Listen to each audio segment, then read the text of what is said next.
Hi Pisces, this is Kajora Lovely with your general reading for the month of March 2019. I also did a general reading for all signs for the month of March that you can check out. I'll put the link in the description box below where I talk about astrology, the moon phases, also the vernal equinox, the first day of spring that's coming up, and pull some cards about the general theme, which can help you with dealing with some other people, give you some insight into what's going on general energy wise, because it's going to be an interesting month.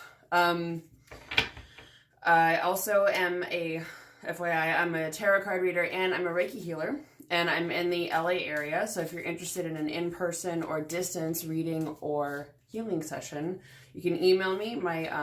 All my information's in the description box below. So I'm reading you last, since you are the last sign of the zodiac. By the way, happy birthday to those of you celebrating this month. So we're in for a wild ride. It's your season, and I think it's putting people through all the feels, and some of them are a little freaked out and don't necessarily know what to do with it. So let's get into what's to come for you this month.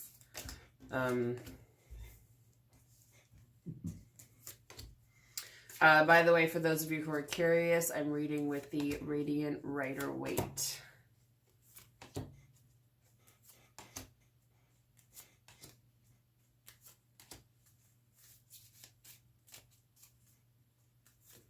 Okay, so where you are now, the King of Cups in reverse, it looks like some of you may be feeling like you're coming from like emotionally manipulated place. And it could be that some of you are just really feeling a lot of emotions right now, which makes sense. It's Pisces season. You're Pisces. What's it called?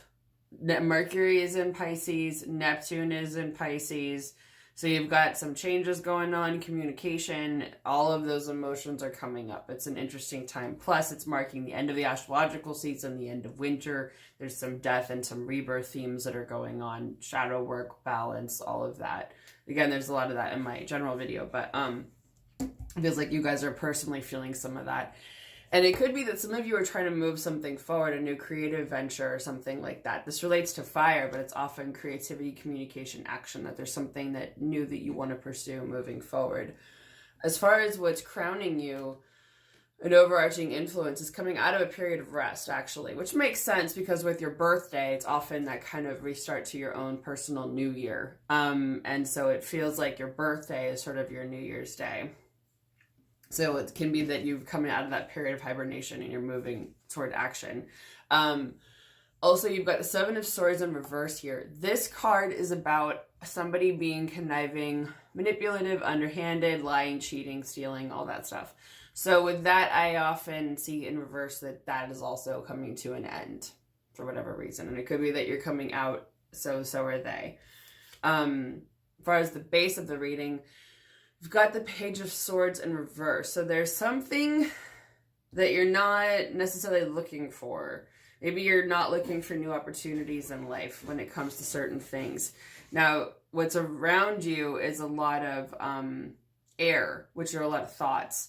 So it could also be that some of you are feeling a little locked in your head.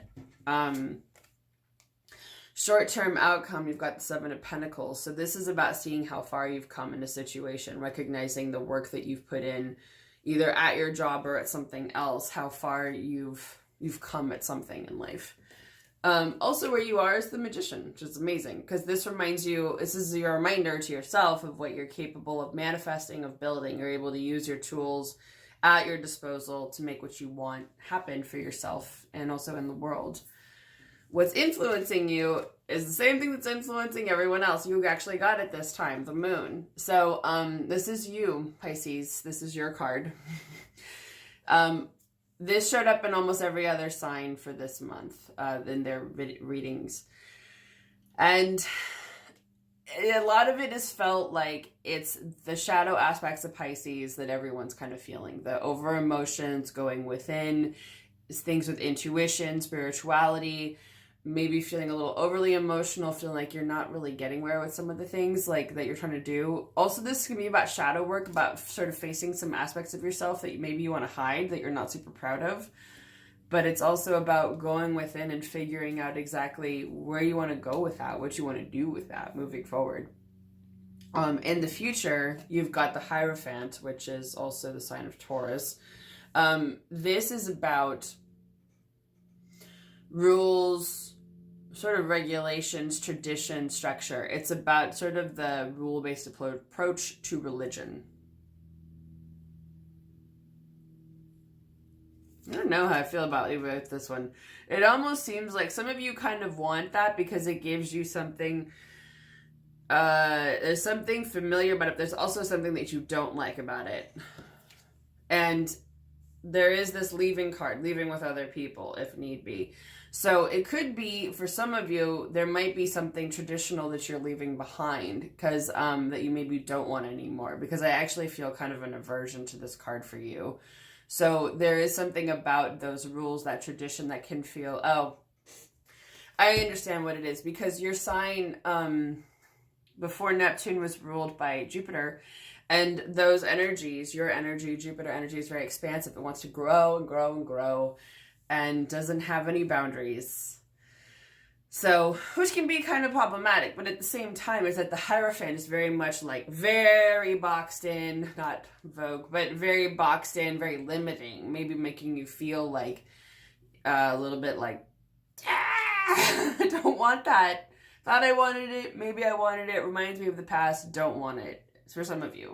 Of course, take this as it applies, and that can be various things, but so this card could be you and your family or loved ones, people you care about, moving on from something, some kind of situation. And usually this card, I see it as you're leaving a volatile situation behind for a better one, because you're leaving these rough waters behind for smoother ones.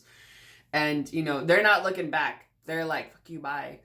They're out of there. So whatever the situation is, it's something that you are ready. Once you are ready to move on, you're moving on. But there is something where you may not be feeling as personally prosperous or independent as you would like. This could be that you're not feeling like you're making as much money as you want to. You're not feeling as grounded or as balanced as you want to. Let me see if they have any advice for you on that one.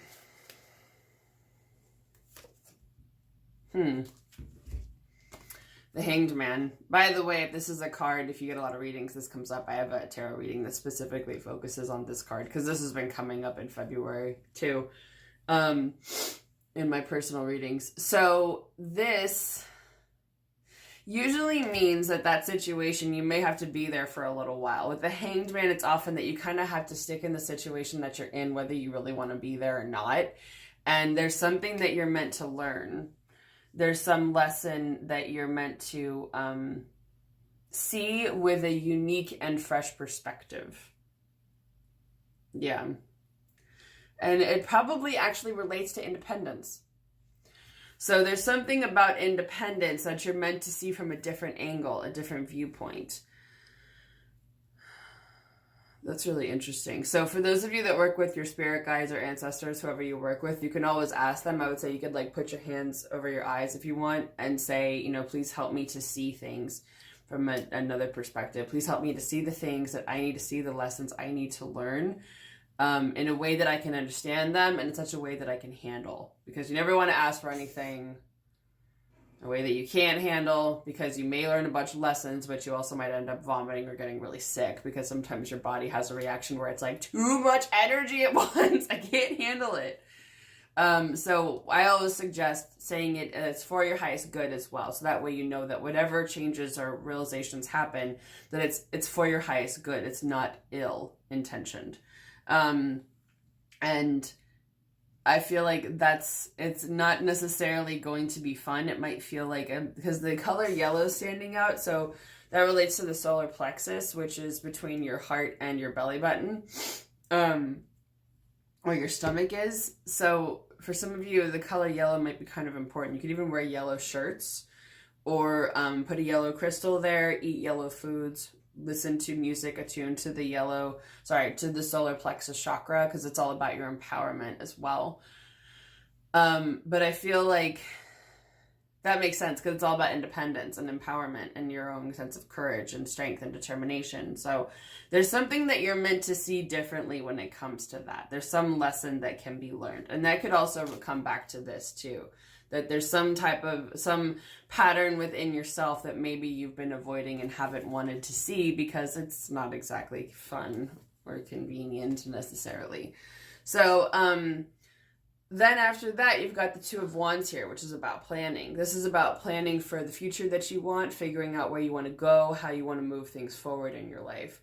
You know, it's figuring out which parts of the world you want to conquer. So I feel like it's when you have that analysis of what is it traditionally that you want to leave behind, knowing you can manifest things for yourself, analyzing your own sense of independence, then where can you go from there? Where have you been before? And where are you going now? Because it's your new year. This whole season, Pisces season, your birthday is like your new year. So it's an opportunity for some new starts. And I would say one thing to keep in mind too is that what you do on your birthday, you want to see it as your personal new year. So whatever it is that you're doing that day, you're kind of bringing forward with you into the year ahead.